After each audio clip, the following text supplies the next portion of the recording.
একদিন শিশু নবী হজরত মুহাম্মদ সাল্লাল্লাহু আলাইহি ওয়াসাল্লাম ক্ষুধার্ত অবস্থায় মক্কার ধুলামাখা পথ ধরে হেঁটে চলেছে। কিছুটা দূরে ছিল আবু জাহেলের খেজুর বাগান। আবু জাহেল এক ইহুদি ব্যক্তিকে নিয়ে খেজুরগুলো একটি বস্তায় ভর্তি করছিল।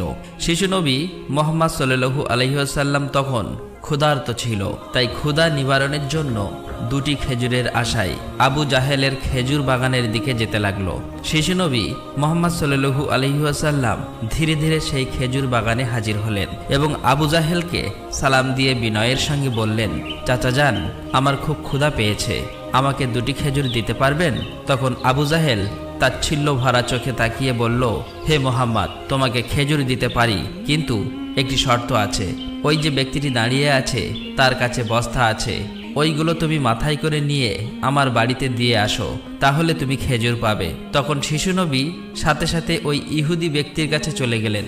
ইহুদি লোকটি তাকে অবাক হয়ে দেখে বললেন, হে বালক মুহাম্মদ, তুমি কি জন্য এসেছো? শিশু নবী মুহাম্মদ সাল্লাল্লাহু আলাইহি ওয়াসাল্লাম বললেন, আমি এই বস্তা মাথায় করে নিয়ে যাব। ইহুদি ব্যক্তিটি বললেন, এই ছোট্ট বয়সে তুমি কি এই বস্তায় নিয়ে যেতে পারবে? শিশু নবী বললেন, নিশ্চয়ই পারবো।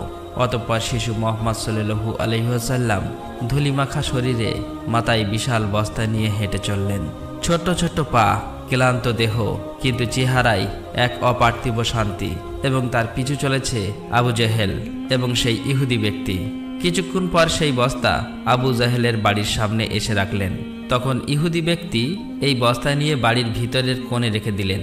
তারপর শিশু নবী হজরত মুহাম্মদ সাল্লাল্লাহু আলাইহি ওয়াসাল্লাম বললেন, চাচা যান, আমাকে খেজুর দেবেন না? তখন আবু জাহেল মাত্র একটি খেজুর দিলেন। তখন শিশু নবী হজরত মুহাম্মদ সাল্লাল্লাহু আলাইহি ওয়াসাল্লাম বললেন, চাচা যান, আর একটি খেজুর দেবেন না? এই নির্দোষ চাওয়াই যেন আবু জাহেলের আগুনে ঘি ঢেলে দিল। সে রেগে গিয়ে হঠাৎ করে একটি প্রচণ্ড থাপ্পড় মারল শিশু মুহাম্মদ সাল্লাল্লাহু আলাইহি ওয়াসাল্লামের গালে। সঙ্গে সঙ্গে সূর্য যেন হঠাৎ ডুবে গেল, আকাশ কেঁদে উঠল, বাতাস স্তব্ধ হয়ে গেল, পাহাড় পর্বত যেন অশ্রু ঝরালো। যে একটি নিষ্পাপ শিশুর উপর এমন অন্যায়! নিষ্ঠুর আবু জাহেল হাসতে হাসতে ঘরে প্রবেশ করল। ঠিক তখনই ঘটল এক অলৌকিক ঘটনা। খেজুর ভর্তি বস্তার মুখ খুলতেই আবু জাহেল হতবাক হয়ে গেলেন। আবু জাহেল দেখল বস্তার সমস্ত খেজুরগুলো ছোট ছোট পাথর হয়ে গেছে। চোখের সামনে এমন অলৌকিক ঘটনা দেখার পর সেই ইহুদি বিস্ময়ে হতবাক হয়ে গেল। এই দৃশ্য দেখে সেই ইহুদি ব্যক্তি থমকে দাঁড়ালেন। এমন অলৌকিক ঘটনার কথা জানানোর জন্য ইহুদি ব্যক্তিটি দ্রুত তাদের নেতার কাছে ছুটে গেল। কিন্তু নিষ্ঠুর অত্যাচারী আবু জাহেল তখন ঘর থেকে বের হয়ে এলো এবং কটাক্ষ করে বললেন, হে মুহাম্মদ, তুমি তো বড় জাদুঘর, আমার খেজুরগুলো জাদু করে পাথর করে দিয়েছ। শিশু নবী মুহাম্মদ সাল্লাল্লাহু আলাইহি ওয়াসাল্লাম নরম কণ্ঠে মাথা নিচু করে বললেন, চাচা যান, আমি কিছুই জানি না। এই কথা বলতেই নিষ্ঠুর আবু জাহেল আর একটা চড় মারলেন। চড়ের শব্দে যেন আবারও আকাশ কেঁপে উঠল, পাহাড় স্তব্ধ হয়ে গেল, আর শিশুটির চোখে জমে উঠল এক বিন্দু অশ্রু। কিন্তু কি আশ্চর্য, শিশু মুহাম্মদ শুধু এতটুকুই বললেন, চাচা যান, আপনার হাতে ব্যথা লাগেনি তো? আহা, কি মমতা, কি সহমর্মিতা! নিজে চড় খেলেন, অথচ চিন্তা করলেন চড় মারা মানুষের ব্যথার কথা। অতঃপর শিশু নবী সেই ব্যথা আর অপমানের বোঝা নিয়ে বাড়ি ফিরলেন না। চুপচাপ চলে গেলেন পাহাড়ের কিনারায়, শুধু নিঃশব্দে দাঁড়িয়ে রইলেন। এই ঘটনা দেখে গাছগুলো, পাহাড়গুলো বলতে লাগলো, আহ আফসোস, যাকে না সৃষ্টি করলে এই জমিন, এই আসমান, এই পৃথিবী কিছুই সৃষ্টি হতো না। সেই মহান নবী আজ ক্ষুধার্ত, অপমানিত, অবহেলিত। কিন্তু তবুও পাষাণ্ড আবু জাহেলের হৃদয় এতটুকুও কাঁপল না, এক বিন্দু অনুতাপও তার চোখে এলো না। এদিকে সেই ইহুদি ব্যক্তিটি তাদের নেতার কাছে এসে বলল, আজ এমন এক ঘটনা দেখেছি যা কল্পনাকেও হার মানায়। আব্দুল্লাহর পুত্র শিশু মুহাম্মাদের এমন ক্ষমতা আছে যা দুনিয়ার কারণেই। তাকে একটা চড় মারলে খেজুর সব পাথর হয়ে যায়। আচ্ছা, আপনি কি বলতে পারবেন এটা কি জাদু না অলৌকিক ক্ষমতা? তখন তাদের নেতা বললেন, আমরাও শুনেছি আমাদের ধর্মগ্রন্থ নাকি মুহাম্মাদের নাম আছে, সে হবে শ্রেষ্ঠ নবী এবং শেষ নবী। তবে তিনি কি এই মুহাম্মদ, এটা জানার জন্য আমাদের ধর্মগুরুর সান্নিধ্য প্রয়োজন। যদি এটা সত্য হয় তবে তাকে আমরা বাঁচাতে দেব না, এই পৃথিবী থেকে সরিয়ে দেব। তোমরাও যাও, আমাদের ধর্মগুরুর কানে এটি পৌঁছে দাও। তখন সেই ইহুদি ব্যক্তিটি আবারও আবু জাহেলের বাড়ির দিকে রওনা হলেন। যেতে যেতে সেই খেজুর বাগানের কাছে উপস্থিত হয়ে দেখলেন সমস্ত খেজুর গাছের খেজুর নেই, সব একেবারে পাথর হয়ে গেছে। এটা দেখে সেই ইহুদি ব্যক্তিটি হতভম্ব হয়ে গেলেন। তিনি আর এক মুহূর্ত দাঁড়ালেন না, খুব দ্রুত আবু জাহেলের বাড়ির দিকে রওনা হলেন। আবু জাহেলের বাড়িতে এসে বললেন, ভাই, আপনার খেজুর বাগানের সমস্ত খেজুরগুলো তো পাথরে পরিণত হয়ে গেছে। এখন এটাকে যদি ফিরিয়ে আনতে না পারেন তাহলে অনেক টাকা ক্ষতি হয়ে যাবে। এটাকে ফেরানোর একমাত্র পথ হলো শিশু মুহাম্মাদের কাছে ক্ষমা চাওয়া। কিন্তু আবু জাহেল ক্ষমা চাওয়ার পাত্র ছিল না। সে ছিল নিষ্ঠুর এবং অতি চালাক। তাই সে চালাকি করেই বলল, ঠিক আছে, চলো আমরা মুহাম্মাদের বাড়িতে গিয়ে দেখি। এই বলে তারা শিশু মুহাম্মদ সাল্লাল্লাহু আলাইহি ওয়াসাল্লামের বাড়ির দিকে রওনা হলেন। শিশু মুহাম্মদ সাল্লাল্লাহু আলাইহি ওয়াসাল্লাম থাকতেন চাচা আবু তালেবের সঙ্গে। চাচা আবু তালেব তখন ঘরে একা। কিছুক্ষণের মধ্যেই আবু জাহেল এসে হাজির হয়ে বললেন, হে আবু তালেব, শিশু মুহাম্মদ কোথা থেকে এমন জাদু শিখেছে? সে তো বড় জাদুঘর। সে আমার খেজুরগুলো সব পাথর করে দিয়েছে। কোথায় গিয়েছে তুমি কি খবর রাখো? তাকে তো খুঁজে পাওয়া যাচ্ছে না। দেখো কোন পাহাড়ের কিনারায় জঙ্গলের বাঘ ভাল্লুকে খেয়ে নিয়েছে কিনা। এই কথা শোনা মাত্রই চাচা আবু তালেব আর দেরি করলেন না, শিশু নবীকে খুঁজতে বার হলেন। এদিকে শিশু নবী হযরত মুহাম্মদ সাল্লাল্লাহু আলাইহি ওয়াসাল্লাম পাহাড়ের কিনারায় বসে কাঁদছে আর বলছে, আজ যদি আমার মা বাবা বেঁচে থাকতো আমার সাথে কেউ এরূপ ব্যবহার করতে পারত না। আমি আজ বড় একা। শিশু নবীর কান্না দেখে জঙ্গলের বাঘ ভাল্লুক হরিণ সেখানে আসলেন। সেই ব্যথায় ব্যতীত হয়ে তারাও যেন কাঁদছে আর বলছে, ইয়া রাসূলুল্লাহ, রাহমাতুল লিল আলামিন, এই চর যেন আমাদের লেগেছে। ইয়া রাসূলুল্লাহ, তুমি আর কেঁদো না, এই কান্না আমরা সহ্য করতে পারছি না। অতঃপর কিছুক্ষণের মধ্যেই চাচা আবু তালেব সেখানে হাজির হলেন। এটা দেখার পর তিনি আর কিছুই বললেন না, একেবারে অবাক হয়ে গেল। তখন চাচা আবু তালেব সান্ত্বনা দিয়ে বললেন, তোমাকে এমন কষ্ট দিল, আমি তো আছি। আমি বেঁচে থাকতে কেউ তোমাকে আঘাত করতে পারবে না। অতঃপর শিশু নবীকে নিয়ে চাচা আবু তালেব বাড়িতে চলে এলেন। সেই রাতেই চাচা আবু তালেব আবু জাহেলের বাড়িতে গিয়ে বললেন, তুমি তাকে জাদুঘর বলছো, অথচ সে তো কিছুই চায়নি। সে তো তোমার খেজুর নেয়নি, তোমার বিরুদ্ধে কিছু বলেনি। এই শিশুর চোখে যে অশ্রু ঝরেছে সেই অশ্রু একদিন পাহাড়ও গলিয়ে দেবে। এই কথা বলে তিনি সেখান থেকে চলে আসলেন। এই কথা শুনে আবু জাহেল কোনো জবাব দিল না, কারণ এই শিশুর মধ্যে এমন কিছু ছিল যা সে অনুভব করতে পারছিল কিন্তু স্বীকার করতে পারছিল না। আসলে আবু জাহেল ছিল মিথ্যাবাদী এবং অত্যাচারী। সেই রাতে মক্কার আকাশে এক উজ্জ্বল আলো দেখা গেল। সবাই ভাবল বুঝি কোনো তারা পড়েছে। ফেরেশতারা একে একে নেমে আসলো। এক ফেরেশতা আরেক ফেরেশতাকে বলল, এই শিশুর চোখে পানি দিয়ে একদিন মহা কিতাব নাজিল হবে। এই শিশু হবে শ্রেষ্ঠ মানব তথা শ্রেষ্ঠ নবী, যা সমগ্র বিশ্ববাসীর জন্য রহমত স্বরূপ। এদিকে ইহুদি কাফেররা এই অলৌকিক ঘটনা শোনার পর নবীজিকে হত্যা করার জন্য ষড়যন্ত্র লিপ্ত হয়ে যায়। কেননা তারা চেয়েছিল যে শেষ নবী তাদের বংশের মধ্যে জন্ম হোক, কিন্তু তা হয়নি। তাদের মধ্যে একজন ইহুদি তাদের ধর্মগুরুর কাছে গিয়ে সমস্ত ঘটনা খুলে বললেন। তখন তাদের ধর্মগুরু বললেন, আমি চিনেছি তাকে, সে সেই নবী যার বর্ণনা আমাদের কিতাবে আছে। তার দুটি চিহ্ন রয়েছে, একটি কাঁধে নবুয়াতের মোহর, অন্যটি তার দৃষ্টিতে রহমত। অন্য একজন প্রশ্ন করল, তাহলে আপনি কি ঈমান আনবেন? তখন তিনি চুপ করলেন, মাথা নিচু করলেন, তারপর শুধু বললেন, আমরা চেয়েছিলাম আমাদের বংশে আসুক, তাই আমরা সত্যকে অস্বীকার করব। অন্যদিকে প্রতি বছর চাচা আবু তালেব ব্যবসার উদ্দেশ্যে সিরিয়ায় সফর করতেন। সেদিনও চাচা আবু তালেব সিরিয়া সফরের উদ্দেশ্যে প্রস্তুত হচ্ছিলেন। ঠিক সেই সময় শিশু মুহাম্মদ সাল্লাল্লাহু আলাইহি ওয়াসাল্লাম এসে বললেন, চাচা যান, আপনার সঙ্গে আমিও সিরিয়ায় সফরে যাব। কিন্তু শিশু মুহাম্মাদের কথা চাচা আবু তালেব ফেলতে পারলেন না। অতঃপর পরের দিন ব্যবসার উদ্দেশ্যে শিশু মুহাম্মাদকে নিয়ে চাচা আবু তালেব সিরিয়া সফরের উদ্দেশ্যে রওনা হলেন। এভাবেই চলতে চলতে কয়েক মঞ্জিল পথ অতিক্রম করার পর বাণিজ্য কাফেলা শাম নামক একটি জায়গায় গিয়ে বিশ্রাম নিচ্ছিলেন। সেখান থেকে কিছুটা দূরে খ্রিস্টানদের একটি গির্জা ছিল। সেই গির্জায় খ্রিস্টানদের একজন ধর্মগুরু ছিল, যে সেই জামানার সবচেয়ে মহাপণ্ডিত ছিল। কাফেলা যখন আবারও চলতে শুরু করলো, তখন ওই খ্রিস্টানদের ধর্মগুরু লক্ষ্য করে দেখল কাফেলার সাথে সাথে যে সোজা শিশু নবী আছে, তার ঠিক মাথার উপর একখণ্ড মেঘ আছে। তার মাথার উপর ছায়া দিতে দিতে সরে আসছে। এটা দেখে তিনি অবাক হয়ে গেলেন। খ্রিস্টান ধর্মগুরু খুব শীঘ্রই তাদের ধর্মগ্রন্থ পড়ে বুঝলেন নিশ্চয়ই কাফেলার ভিতরে আখিরি জামানার শেষ নবী রয়েছে। তখন তিনি খুব দ্রুত তাদের একজন লোককে ডাকলেন এবং বললেন, তোমরা যাও, ওই কাফেলার সকলকে ডেকে আনো, তাদেরকে আমরা দাওয়াত খাওয়াবো। এই কথা শুনে তারা সেখানে চলে গেল এবং তাদেরকে বলল, প্রিয় ভাইরা, আমাদের ধর্মগুরু আপনাদের সকলেরই দাওয়াত করেছেন, এই দাওয়াত আপনারা কবুল করুন। অতঃপর কাফেলার সকলেই ওই গির্জায় আসলেন। তারপর খ্রিস্টান ধর্মগুরু কাফেলার সকলকে পেট ভরে খাওয়ালেন। অতঃপর কিছুক্ষণ পর খ্রিস্টান ধর্মগুরু আবু তালেবকে বললেন, হে কাফেলার সর্দার, নিশ্চয়ই এই শিশুর পিতামাতা ইন্তেকাল করেছে। আবু তালেব বললেন, হ্যাঁ, আপনার অনুমান সত্য, তারা ইন্তেকাল করেছে। এখন আমি তাকে লালন পালন করি। তখন খ্রিস্টান ধর্মগুরু বলল, এ কাফেলার সর্দার, শুনে রাখো, আপনার ভাতিজা নিশ্চয়ই আল্লাহর শেষ নবী হবেন।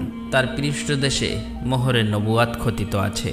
তার প্রতি তুমি খুবই সতর্ক দৃষ্টি রাখবে এবং তাকে কোথাও একা যেতে দেবেন না। কেননা ইহুদি নাসারাগণ এটা জানতে পারলে, চিনে ফেললে, তারা শিশু মোহাম্মদকে প্রাণনাশের চেষ্টা করবে, এতে কোনো সন্দেহ নেই। তখন চাচা আবু তালেব বললেন, আপনি এই খবর জানেন কিভাবে? খ্রিস্টান ধর্মগুরু বললেন, আমি তৌরাত কিতাবে এই ঘটনার বর্ণনা পেয়েছি। তুমি যাও, তোমার ভাতিজাকে এখানে ডেকে আনো। তখন চাচা আবু তালেব শিশু মোহাম্মদকে সেখানে আনার জন্য চলে গেলেন। কিছুক্ষণ পর খ্রিস্টান ধর্মগুরু দেখলেন আবার একটি কাফেলা রওনা হচ্ছে। তখন খ্রিস্টান ধর্মগুরু সেখানে গেলেন এবং তাদেরকে জিজ্ঞাসা করলেন, আপনারা কারা আর কোথায়, কি জন্যই বা যাচ্ছ? তখন তারা উত্তর দিল, আমরা রোম দেশের সৈন্য, আমাদের বাদশাহ আমাদেরকে পাঠিয়েছে যে দুনিয়াতে নাকি আখিরি নবীর আবির্ভাব হয়েছে অনেকদিন আগেই। আমরা তার সন্ধান করছি, তাকে খুঁজে ফেলে হত্যা করে দেব। আপনি কি তার কোনো সন্ধান দিতে পারবেন? তখন খ্রিস্টান ধর্মগুরু বলল, তোমরা বৃথায় তাকে খুঁজে বেড়াচ্ছ। আল্লাহ তাআলা যদি সত্যিই তার শেষ নবীকে দুনিয়ায় পাঠিয়ে থাকেন, তবে তো তিনি নিজেই তাকে হেফাজত করবেন। কারো এমন সাধ্য নেই যে তাকে হত্যা করতে পারবে। অতএব তোমরা আবারও রোম দেশে ফিরে যাও। এই কথা শুনে ওই সৈন্যগুলো ফিরে গেল। এভাবেই সেই দিন অতিবাহিত হয়ে গেল। রাতের বেলা খ্রিস্টান ধর্মগুরু চাচা আবু তালেবকে তাদের গির্জায় ডেকে বলল, হে কাফেলার সর্দার, দেখেছ তো আমার কথাই সত্য। ইহুদি নাসারাগণ আখিরি নবীর সাথে চরম শত্রুতা পোষণ করে। তারা যদি শেষ নবীকে হাতের কাছে পেয়ে যায় তাহলে হত্যা করার চেষ্টা করবে। অতএব ভাতিজাকে নিয়ে বিদেশে যাওয়া উচিত হবে না, ফিরে যাও। অতঃপর পরের দিন চাচা আবু তালেব আর বিদেশ সফর করলেন না, আবারও দেশের পথে ফিরে আসতে লাগলেন। কিছুক্ষণ যাবার পর পথের মধ্যে একটি ঘোড়া দেখতে পেলেন, কিন্তু সেখানে কোনো মানুষ ছিল না। এটা দেখে তারা সেখানে দাঁড়িয়ে পড়লেন। তারপর দেখলেন একজন মানুষ মৃত অবস্থায় পড়ে আছে। আসলেই এটি ছিল একজন ইহুদি যে শিশু নবীকে হত্যা করতে এসেছিল। কিন্তু আজ সেই শিশু নবী নিজে তাকে বাঁচিয়ে তুলছে, নিজের হাতে পানি খাওয়াচ্ছেন। এভাবেই তাকে বাঁচিয়ে নিজেদের সাথে নিয়ে আবারও পথ চলতে শুরু করলেন। এভাবেই চলতে চলতে তাদের কাফেলা একটি সাগরের কিনারায় এসে উপস্থিত হলেন। সেখানে ছিল একটি জেলে সম্প্রদায়ের বসবাস। তাদের কাফেলা সেখানেই বিশ্রাম নিচ্ছিলেন। কিন্তু ওখানকার জেলে সম্প্রদায় ছিল মূর্তি পূজারী। তারা ছিল কুসংস্কারে আবদ্ধ। চাচা আবু তালেব হঠাৎ করে একটি জায়গায় গিয়ে দেখল একদল জেলে সম্প্রদায় মূর্তি পূজা করছে। তখন তাদের মধ্যে একজনকে জিজ্ঞাসা করল, প্রিয় ভাইরা, আপনারা এমন করে মূর্তি পূজা করছেন কেন? তখন সেই ব্যক্তি বলল, আমাদের জালে বহুদিন থেকে মাছ ধরা পড়ে না, তাই সমুদ্রের দেবতাকে খুশি করার জন্য এই পূজার আয়োজন করেছি। এদিকে শিশু মুহাম্মদ সাল্লাল্লাহু আলাইহি ওয়াসাল্লাম লক্ষ্য করে দেখলেন একটি বড় মূর্তির সাথে একজন মা ও তার বাচ্চাকে শিকল দিয়ে বেঁধে রাখা হয়েছে, তাদেরকে বলি দেবে বলে। কেননা এই জেলে সম্প্রদায়ের বিশ্বাস ছিল এভাবে বলি দিলে তাদের দেবতা খুশি হবে, তাদের জালে আবারও মাছ ধরা পড়বে। তখন শিশু মুহাম্মদ সাল্লাল্লাহু আলাইহি ওয়াসাল্লাম সেখানে গেলেন এবং তাদেরকে শিকল খুলে মুক্তি করে দিলেন। সেই মুহূর্তে একজন জেলে সেখানে গেলেন এবং বললেন, আমরা যাদেরকে বলি দেব বলে বেঁধে রেখেছিলাম তাদেরকে একজন বাচ্চা খুলে দিয়েছে। এটা শুনে তারা সবাই অতি দ্রুত নবীজিকে ধরতে সেখানে যেতে লাগলো। তখন চাচা আবু তালেব তাদেরকে থামাতে গেল, আর সেই সাথে সাথেই তারা সবাই দেখতে পায় সমুদ্রের কাছে সেই বড় মূর্তিটি আপনা আপনি ভেঙে পড়েছে। সমুদ্রের ঢেউ উঠেছে আর সেই ঢেউয়ের সাথে সাথে অনেকগুলো মাছ উপরে উঠে এসেছে। এটা দেখে সমস্ত জেলে সম্প্রদায়ের মানুষ অনেকগুলো মাছ ধরল এবং তারা নিজেরা অনেক খুশি হয়ে গেল। এটা দেখে আবু তালেব অবাক হয়ে যায়। আসলে এই নবীজি তখন সমুদ্রের ধারে দাঁড়িয়ে আল্লাহর কাছে দোয়া করছিলেন। নবীজির দোয়ার বরকতে আল্লাহ তাআলা তাদেরকে মাছ দিয়েছিলেন। অতঃপর তাদের কাফেলা মক্কার দিকে রওনা হলো। মক্কায় আসার পর শিশু নবী হযরত মুহাম্মদ সাল্লাল্লাহু আলাইহি ওয়াসাল্লাম চাচা আবু তালেবের ছাগল নিয়ে চড়াতে যেতেন। একদিন ছাগল চড়িয়ে ফেরার পথে শিশু নবী দেখতে পান এক জায়গায় দাসদাসীদের কেনাবেচা চলছে। পুরুষদের গরম রড দিয়ে অত্যাচার করছে এবং মহিলাদের উচ্চ দামে কেনাবেচা চলছে। এটা দেখে শিশু নবী অনেক কষ্ট পায়। এদিকে নবীজির এক চাচা আবু লাহাব দাসীকে কেনাবেচা করত। তিনি একজন দাসকে বেশি দামে বিক্রি করে দিচ্ছিলেন। ঠিক সেই সময় তার স্বামী গিয়ে বললেন, হুজুর, আপনি এমন কাজ করবেন না, আমাদেরকে ক্ষমা করে দিন। এভাবেই কাকুতি মিনতি করতে লাগলো, কিন্তু আবু লাহাব তার কোনো কথাই শুনতে চায় না। ঠিক সেই সময় আমাদের দয়ার নবী সেখানে হাজির হয় এবং চাচা আবু লাহাবকে বলে, আপনি এই মহিলাকে বিক্রি করবেন না। তখন আবু লাহাব বলে, আমি এই মহিলাকে অনেক বেশি দামে কিনেছি, আমার মূল্য পরিশোধ করে দিলে আমি তাকে ছেড়ে দেব। তখন শিশু নবী তার এই মূল্য পরিশোধ করে দিলেন, আর সেদিন সেই মহিলা নবীজির জন্য মুক্তি পেয়েছিলেন। অতঃপর সেই সময় মক্কায় বহুদিন ধরে বৃষ্টি হচ্ছিল না। মক্কায় বড় বড় নেতারা একত্রিত হয়ে বলতে লাগলো, মক্কায় বহুদিন ধরে বৃষ্টি হচ্ছে না, আমাদের বাচ্চারা মারা যাচ্ছে, পশু পাখি মারা যাচ্ছে। তাই আমরা সবাই মিলে কসম করছি যে আমরা সবাই কাবার কাছে আসব এবং সেখানে গিয়ে বৃষ্টি চাইব।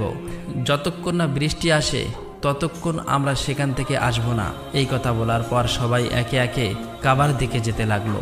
সেখানে চাচা আবু তালেবও যাবে। ঠিক এমন সময় শিশু মুহাম্মদ সাল্লাল্লাহু আলাইহি ওয়াসাল্লাম চাচা আবু তালেবকে জিজ্ঞাসা করলেন, চাচা যান, আপনি কোথায় যাচ্ছেন? চাচা আবু তালেব বললেন, হে মুহাম্মদ, আমাদের মক্কা শুকিয়ে গিয়েছে, বহুদিন বৃষ্টি হয় না, একে একে সবাই মারা পড়ছে, তাই বৃষ্টির জন্য কাবা ঘরের কাছে যাচ্ছি। তখন শিশু নবী বললেন, চাচা যান, আপনি আমাকে সাথে নিয়ে চলেন। তখন চাচা আবু তালেব বললেন, হে মুহাম্মদ, তুমি এখন ছোট্ট, সেখানে মক্কার বড় বড় নেতারা থাকবে, আমি যদি তোমাকে নিয়ে যাই তাহলে সকলেই আমাকে অপমান করবে। তখন শিশু নবী বললেন, চাচা যান, আপনি আমাকে সাথে নিয়ে চলেন, তারা যদি আমাকে সেখানে থাকতে না দেয় তাহলে আমি চলে আসব। শিশু নবীর মুখে এমন কথা শোনার পর চাচা আবু তালেব তার কথা ফেলতে পারলেন না। আসলে তিনি তাকে খুবই ভালোবাসতেন, তাই তিনি তাকে নিয়ে কাবার দিকে রওনা হলেন।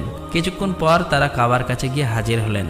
দেখলেন কাবা ঘরের কাছে মক্কার বড় বড় নেতারা হাজির হয়েছে।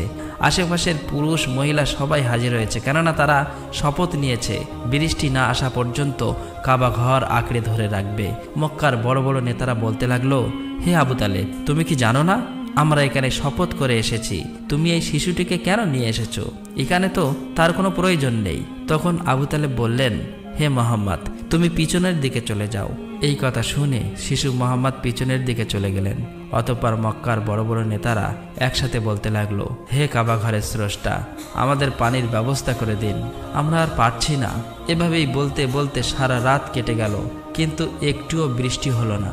সকাল গড়িয়ে দুপুর হয়ে গেল, বৃষ্টি হলো না। এদিকে কাবা ঘরও গরম হতে শুরু করলো। এর মাঝে তিনজন গরম সহ্য করতে না পেরে গরমে অজ্ঞান হয়ে গেল। কিছু লোক তাদেরকে নিয়ে এক জায়গায় চিকিৎসার ব্যবস্থা করলেন। এদিকে একজন চাচা আবু তালেবের পিছনে আঁকড়ে ধরলেন। চাচা আবু তালেব যখন পিছনে ফিরে তাকালেন, দেখলেন শিশু মুহাম্মদ সেখানে দাঁড়িয়ে আছে।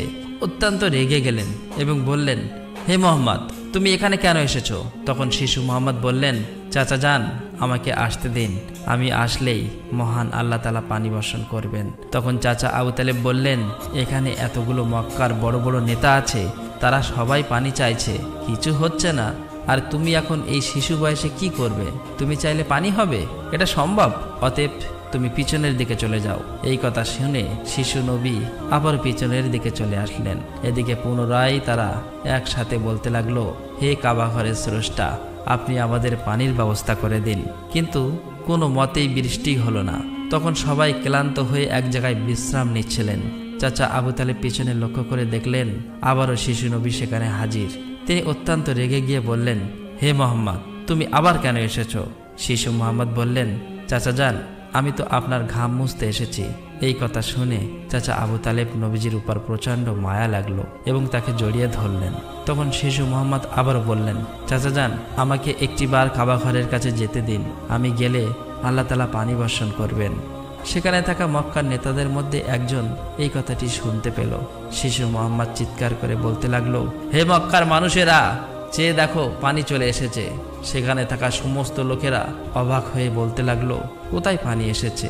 এখানে তো আমরা সবাই গর্বে মারা যাচ্ছি, আর তুমি বলছো পানি চলে এসেছে? তাদের মধ্য থেকে একজন বলল, হে মোহাম্মদ, তুমি এগিয়ে যাও। কিন্তু অন্য নেতারা বলল, আমাদের মতো বড় বড় নেতা থাকতে যদি এই শিশু মোহাম্মদ সামনে চলে যায় তাহলে আমাদের মান সম্মান সব চলে যাবে। অতঃপর অনেক আলোচনার পর শিশু মোহাম্মদকে কাবা ঘরের সামনে যাবার অনুমতি দেওয়া হলো। শিশু মোহাম্মদ সাল্লাল্লাহু আলাইহি ওয়াসাল্লাম যখন কাবা ঘরের কাছে গিয়ে আকাশের দিকে মুখ তুললেন এবং আল্লাহর কাছে দোয়া চাইলেন, সঙ্গে সঙ্গে মক্কার বুকে মুষলধারে বৃষ্টিপাত শুরু হলো। দেখতে দেখতে মক্কার চারিদিকে বৃষ্টিতে পরিপূর্ণ হয়ে যায়।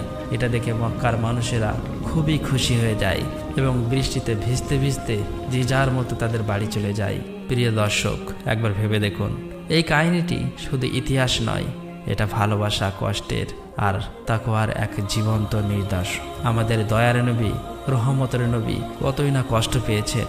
তিনি এত কষ্ট সয়েও কাউকে অভিশাপ দেননি, শুধু দোয়া করছিলেন, হে আমার রব, আমার উম্মতকে মাফ করে দাও। তারা জানে না আমি কে। এই সেই নবী যার ভালোবাসা ছাড়া জান্নাতের দরজা খুলবে না কারো জন্য। আর আজ আমরা এই যুগের মুসলিম কতটুকু কাঁদি তার জন্য, কতটুকু ভালোবাসি তাকে, কতটুকু তার সুন্নাহ আঁকড়ে ধরেছি। একবার ভেবে দেখুন, যে নবীর কষ্টে পাহাড় কাঁদে, গাছ কাঁদে, পশু পাখি কাঁদে, আর আমরা, আমাদের চোখে জল আসে না, আমাদের হৃদয় কেন নড়ে না? প্রিয় দর্শক, আসুন আমরা সকলেই দোয়া করি, মহান আল্লাহ তাআলা যেন আমাদের সকলকে সেই দয়ার নবীর ওসিলায় মাফ করে দেন। আল্লাহ তাআলা আমাদের সকলের দোয়া কবুল করুক, আমিন। আসসালামু আলাইকুম।